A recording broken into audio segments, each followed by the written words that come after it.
विचार हा माणसाच्या जीवनातला अविभाज्य आणि तितकाच महत्त्वाचा असा भाग आहे. महान व्यक्ती तर असंही म्हणतात की विचार आपलं जीवन घडवतात. जर आपली विचारशील प्रणाली योग्य असेल तर आपण आपले जीवन जादूमय करू शकतो. आपल्या विचारांशी संबंधित शंकांची उत्तरे आणि तुम्ही तुमच्या विचारांच्या मदतीने स्वतःमध्ये कसे बदल करू शकता याची उत्तरे असलेल्या ॲज अ मॅन थिंकन पुस्तकाचे मी आज अभिवाचन करणार आहे. चला तर मग सुरू करूया. हाय हॅलो नमस्कार. बुकवाणी या माझ्या यूट्यूब चॅनलवर तुम्हा सर्वांचे हार्दिक स्वागत आहे.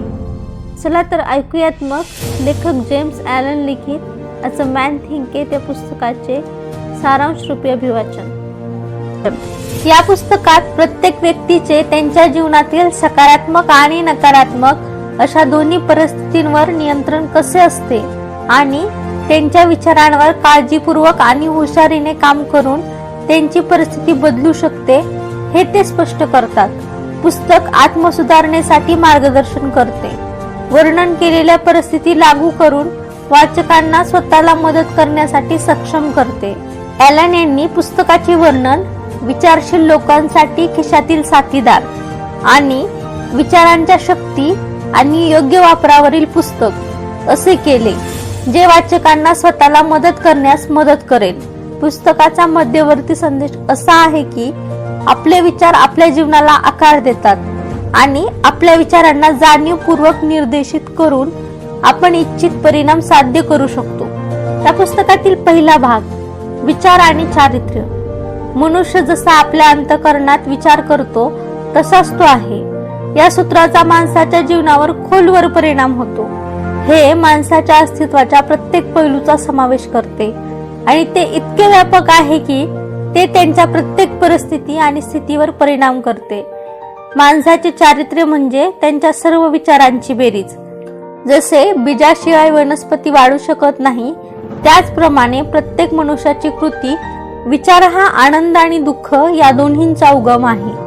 विचार माणसाचे नशीब ठरवतात.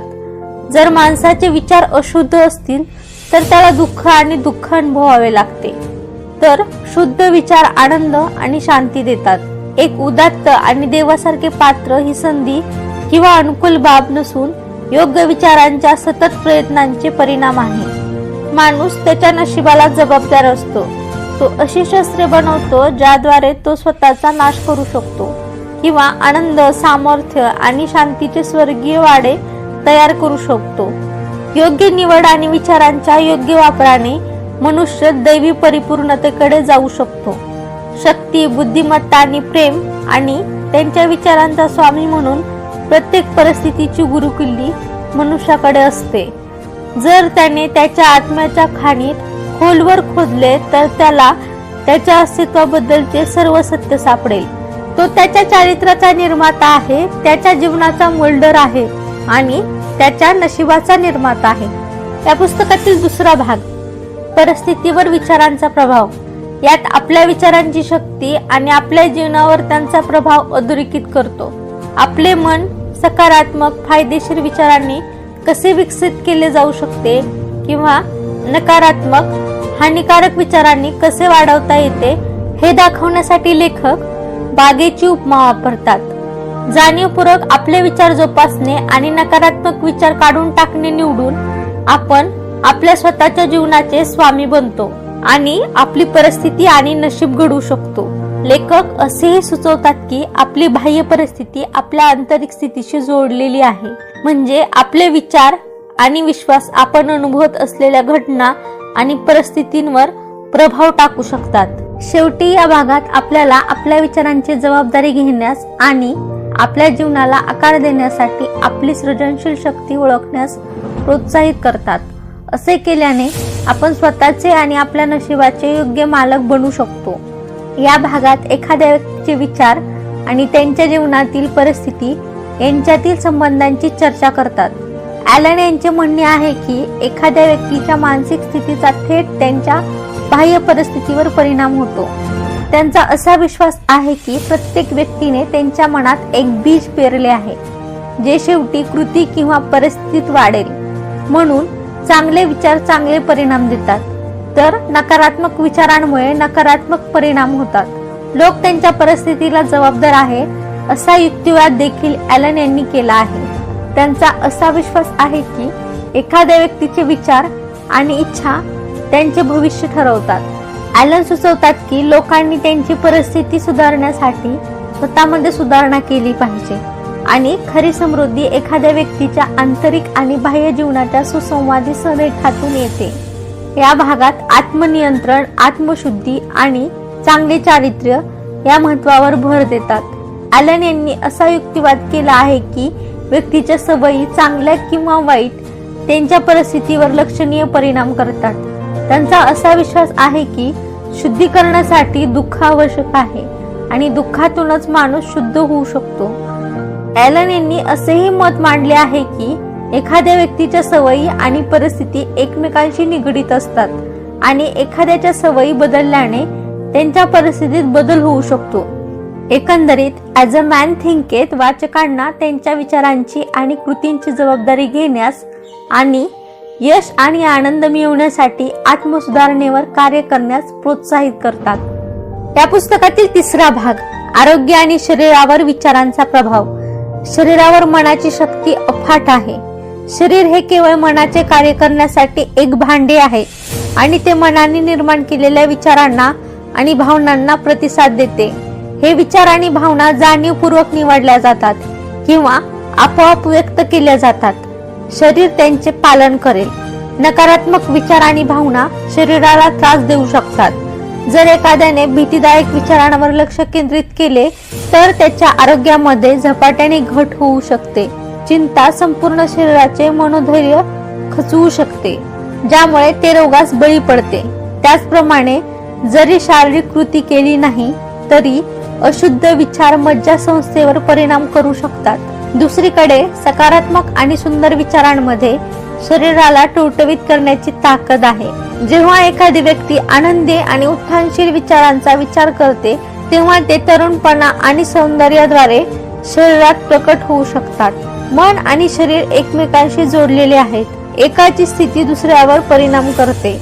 मनातून निर्माण होणारे विचार आणि भावना लक्षात घेणे आवश्यक आहे, कारण ते शरीरावर खोलवर परिणाम करू शकतात. सकारात्मक आणि निरोगी विचार विकसित करून शारीरिक आणि भावनिक कल्याण वाढवता येते. मनाची काळजी घेणे हे शरीराची काळजी घेणे इतकेच महत्त्वाचे आहे. म्हणूनच एकूणच आरोग्याचे हे दोन्ही घटक तितकेच महत्त्वाचे मानले पाहिजेत. एखाद्याच्या विचारांच्या गुणवत्तेचा शरीराच्या आरोग्यावर थेट परिणाम होतो. जेव्हा एखादी व्यक्ती अशुद्ध विचारांना आपल्या मनाचा ताबा घेऊ देते तेव्हा ते त्यांचे रक्त दूषित करू शकते आणि शरीर भ्रष्ट होऊ शकते. या उलट शुद्ध आणि स्वच्छ विचार जोपासले तर शुद्ध आणि निरोगी शरीर मिळू शकते. जर मन अजूनही अशुद्ध विचारांनी भरलेले असेल तर केवळ आहार बदलणे योग्य आरोग्य मिळवण्यासाठी पुरेसे नाही. जेव्हा लोक त्यांचे मन आणि भावना शुद्ध करतात तेव्हा ते नैसर्गिकरित्या दूषित अन्न आणि अस्वस्थ सवयींची इच्छा गमावतात. शारीरिक आरोग्य आणि तंदुरुस्ती मिळवण्यासाठी मनाचे रक्षण करणे आवश्यक आहे. सकारात्मक विचारांचा शरीरावर प्रभावशील प्रभाव पडतो आणि ते आजार आणि आरोग्य दूर करण्यास मदत करतात. त्याचप्रमाणे सद्भावना आणि सकारात्मकता विकसित केल्याने दुःख आणि दुःख दूर होण्यास मदत होते. कठीण काळात सांत्वन मिळते. या उलट दुर्भावना, निंदकता, संशय आणि मत्सर यासारखे नकारात्मक विचार एक स्वतःचे तुरुंग निर्माण करू शकतात. एखाद्या व्यक्तीला नकारात्मकतेच्या चक्रात अडकवतात आणि खराब शारीरिक आरोग्यास हातभार लावतात. सकारात्मक विचार आणि भावनांवर लक्ष केंद्रित करून व्यक्ती या चक्रातून मुक्त होऊ शकतो आणि योग्य आरोग्य आणि आनंद मिळवू शकतो. या पुस्तकातील चौथा भाग, विचार आणि उद्देश. एक बौद्धिक सिद्धी तेव्हाच घडते जेव्हा विचारांचा हेतूशी संबंध असतो. ज्यांच्या जीवनात मुख्य उद्देश नसतो ते क्षुल्लक चिंता, भीती आणि त्रासांना बळी पडतात, ज्यामुळे अपयश आणि दुःख होते. शक्तीच्या माध्यमातून विकसित होणाऱ्या विश्वात दुर्बलता कायम राहू शकत नाही. यश मिळवण्यासाठी एखाद्या व्यक्तीने कायदेशीर उद्देशाची कल्पना केली पाहिजे आणि त्या उद्देशाला त्यांच्या विचारांचा केंद्रबिंदू बनवा.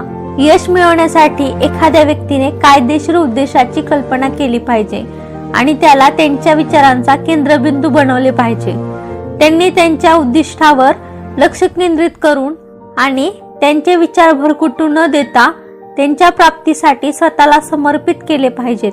अपयश येत असले तरी मिळवलेले चारित्र्य हेच यशाचे खरे माप आहे, जे भविष्यातील सामर्थ्य आणि विजयासाठी एक नवीन प्रारंभ बिंदू बनवते.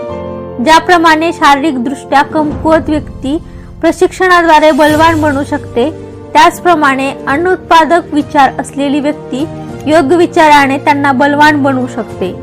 हेतू परस्पर विचार करणे म्हणजे सशक्त व्यक्तीच्या श्रेणीत सामील होणे, जे अपयशाला प्राप्तीचा मार्ग म्हणून पाहतात. एखाद्या व्यक्तीने आपला उद्देश साध्य करण्यासाठी मानसिकदृष्ट्या एक सरळ मार्ग चिन्हांकित केला पाहिजे. प्रयत्नांचे विघटन करणाऱ्या शंका आणि भीती टाळल्या पाहिजेत. शंका आणि भीती कठोरपणे वगळल्या पाहिजेत, कारण ते ज्ञानाचे शत्रू आहेत आणि अपयशास कारणीभूत आहेत. जे लोक शंका आणि भीतीवर विजय मिळवतात ते अपयशावर विजय मिळवतात आणि यश मिळवतात. शक्ती आणि उद्देशाला महत्त्व देणाऱ्या जगात बौद्धिक सिद्धी मिळवण्यात शंका आणि भीती यांना स्थान नाही. त्या पुस्तकातील 5वा भाग, साध्यातील विचार घटक. लोकांचे विचार हे त्यांच्या यशाचे किंवा अपयशाचे प्राथमिक निर्धारक असतात. एखाद्या व्यक्तीचे गुण जसे की सामर्थ्य, कमकुवतपणा, शुद्धता किंवा अशुद्धता त्यांचे स्वतःचे असतात. त्याचा इतरांवर प्रभाव पडत नाही. केवळ एक व्यक्ती हे गुण स्वतःमध्ये बदलू शकते, इतर नाही. सुख आणि दुःख हे आंतरिक असतात आणि एखाद्याच्या विचारांवर आणि विश्वासावर अवलंबून असतात. तोपर्यंत एक मजबूत व्यक्ती दुर्बल व्यक्तीला मदत करू शकत नाही. कमकुवत व्यक्तीने इतरांमध्ये प्रशंसनीय सामर्थ्य विकसित करण्याचा प्रयत्न केला पाहिजे. यशस्वी होण्यासाठी व्यक्तीने स्वार्थी आणि पशुवादी प्रवृत्ती सोडल्या पाहिजेत. तथापि त्यांनी त्यांच्या विचारांवर नियंत्रण ठेवण्यासाठी आणि गंभीर जबाबदाऱ्या घेण्यासाठी स्वतःचा काही भाग त्याग केला पाहिजे. एखादी व्यक्ती स्वीकारण्यासाठी निवडलेल्या कल्पना त्यांच्या संभाव्य यशावर मर्यादा घालतात. हे विश्व लोभी, अप्रामाणिक किंवा दुष्ट लोकांना पसंत करत नाही. असे दिसते की ते यशस्वी होत आहेत, परंतु विश्व प्रामाणिकपणा, उदारता आणि सद्गुणांना अनुकूल आहे. योग्य विचाराने मिळवलेले विजय टिकवून ठेवण्यासाठी व्यक्तीने जागृत राहिले पाहिजे. यश निश्चित आहे असा विश्वास असताना बरेच लोक अपयशी ठरतात. ज्यांना थोडेसे प्राप्त होते त्यांनी थोडासा त्याग केला पाहिजे, तर ज्यांना बरेच काही मिळते त्यांनी खूप त्याग करावा. उच्च प्राप्त करण्यासाठी व्यक्तीने खूप त्याग केला पाहिजे. या पुस्तकातील 6वा भाग, दृष्टी आणि आदर्श. मानवतेला प्रगतीच्या दिशेने मार्गदर्शन करणाऱ्या अदृश्य कल्पना निर्माण करून जगाला टिकवून ठेवण्यासाठी स्वप्न पाहणारे महत्त्वपूर्ण भूमिका बजावतात. त्यांच्या सुंदर दृष्टांतामुळे परीक्षा आणि संकटांमध्येही व्यक्तींना प्रेरणा आणि पोषण मिळते.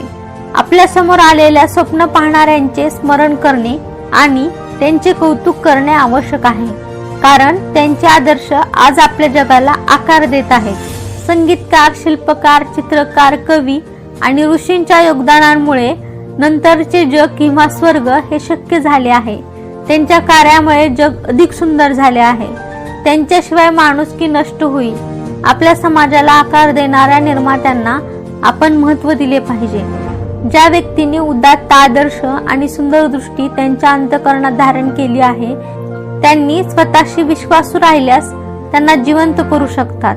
कोलंबसचा नवीन जगाचा शोध आणि बुद्धांनी केलेली आध्यात्मिक जगाची प्राप्ती ही उदाहरणे आहेत. ते प्रत्यक्षात आणण्यासाठी आपण आपली दृष्टी आणि आदर्श जपले पाहिजेत. ज्यांच्याकडे समज आणि अंतर्दृष्टी नसते ते घटना आणि परिस्थितीचे पृष्ठभागावरील परिणाम पाहतात. ते यशाचे श्रेय नशिबाला देतात. अनुभव मिळवण्यासाठी व्यक्ती ज्या चाचण्या, अपयश आणि संघर्ष करतात त्याकडे अनेकदा दुर्लक्ष केले जाते. ज्या व्यक्तींना अंधारमय काळ आणि यशस्वी व्यक्तींनी सामना केलेल्या गुंतागुंतीच्या प्रवासाबद्दल माहिती नसते, त्याऐवजी ते फक्त परिणामांवर लक्ष केंद्रित करतात. आपल्या मनात आणि अंतःकरणात आपण धारण केलेले दृष्टांत आणि आदर्श आपल्या जीवनाला आकार देतात. आणि आपण आपले सर्वोत्कृष्ट बनण्यासाठी त्यांना धरून ठेवले पाहिजे. या पुस्तकातील 7वा भाग शांतता. शांत मन राखणे हे आत्मनियंत्रणातील दीर्घ आणि परिश्रमपूर्वक प्रयत्नांचे मौल्यवान शहाणपण आहे. हे अनुभवातून मिळालेल्या परिपक्वतेचे लक्षण आहे. ज्याने आंतरिक शांतता प्राप्त केली आहे त्याने इतरांशी जुळवून घेणे आणि सुसंवाद साधणे देखील शिकले आहे. जसजसे लोक अधिक संयोजित होतात तसतसे त्यांच्या जीवनात यशस्वी होण्याची शक्यता वाढते. एक व्यापारी देखील त्याचे आत्मनियंत्रण आणि शांतता वाढवून त्याचा व्यवसाय सुधारू शकतो. लोक नेहमी अशा व्यक्तींसोबत व्यवसाय करण्यास प्राधान्य देतात जे शांत आणि संयोजित वर्तन प्रदर्शित करतात. एक शांत आणि स्थिर व्यक्ती अत्यंत आदरणीय आहे, जसे की कोरड्या जमिनीत सावली देणारे झाड किंवा वादळाच्या वेळी आश्रय देणारे खडक.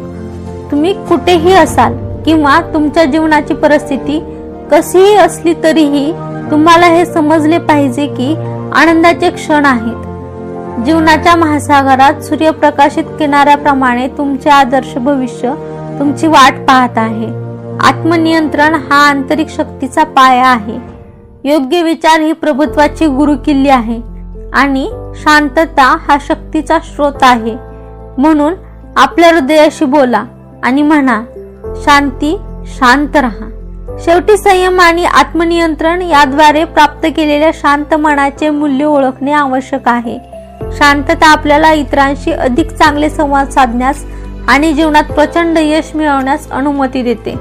आपल्याला आव्हाने असूनही स्थिर राहणे आणि सकारात्मक दृष्टिकोन राखणे महत्त्वाचे आहे. कठीण परिस्थितीत तयार राहण्याची आणि गोळा करण्याची क्षमता, सामर्थ्य आणि प्रभुत्व दर्शवते. या पुस्तकात नेमके काय सांगितले आहे ते थोडक्यात पाहू. जेम्स ॲलन यांनी लिहिलेले ॲज अ मॅन थिंकेथ हे एक कालातीत आणि विचार करायला लावणारे पुस्तक आहे, जे मनाची शक्ती आणि त्याचा आपल्या जीवनावरील प्रभावाचा अभ्यास करते.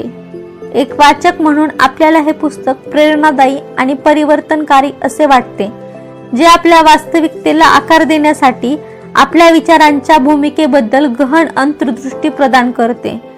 ॲलन यांची लेखनशैली संक्षिप्त आणि वाकबगार आहे, ज्यामुळे गुंतागुंतीच्या कल्पना सहजपणे पडतात. हे पुस्तक सशक्त अवतरण आणि रूपकांनी भरलेले आहे, जे पुस्तक संपल्यानंतरही वाचकांच्या मनात रेंगाळत राहते. ॲज अ मॅन थिंकेथचे सर्वात उल्लेखनीय पैलू म्हणजे सकारात्मक विचार आणि स्वयंशिस्तीच्या सामर्थ्यावर भर देणे. आपल्या विचारांवर नियंत्रण ठेवून आपण आपल्या जीवनावर नियंत्रण ठेवू शकतो आणि आपले ध्येय साध्य करू शकतो, असे ॲलन ठामपणे सांगतात. या कल्पनेने आपल्याला प्रतिध्वनित केले आणि आपण आपल्या विचार पद्धती आणि आपल्या कृती आणि अनुभवांवर होणाऱ्या प्रभावाबद्दल अधिक जागरूक राहण्यास प्रेरित करते. वैयक्तिक वाढ आणि यशासाठी आवश्यक असलेले संयम, चिकाटी आणि स्वावलंबन यासारखे सद्गुण जोपासण्याचे महत्त्व ही पुस्तकात अधोरेखित केले आहे. ही कालातीत तत्वे तुमचे जीवन सुधारण्यासाठी आणि तुमच्या आकांक्षा साध्य करू पाहणाऱ्या प्रत्येकासाठी मार्गदर्शक म्हणून काम करतात. याबरोबरच लेखक जेम्स ॲलन लिखित ॲज अ मॅन थिंकेथ या पुस्तकाच्या मराठीत अनुवादित पुस्तकाचे सारांशरूपी अभिवाचन समाप्त झाले आहे. हे पुस्तक तुम्हाला आवडलं असेल आणि ते पूर्ण पुस्तक तुम्हाला वाचायची इच्छा असेल, या व्हिडिओच्या डिस्क्रिप्शनमध्ये त्या पुस्तकाची लिंक दिलेली आहे. त्या लिंकवर क्लिक करून तुम्ही हे पुस्तक खरेदी करू शकता. चला तर मग भेटूया एका नवीन पुस्तकासह नवीन व्हिडिओमध्ये. तोपर्यंत व्हिडिओ आवडला असेल तर व्हिडिओला लाईक करा, शेअर करा आणि चॅनलला सबस्क्राईब करा. नवीन व्हिडिओच्या नोटिफिकेशनसाठी बेल आयकॉन दाबायला विसरू नका. धन्यवाद.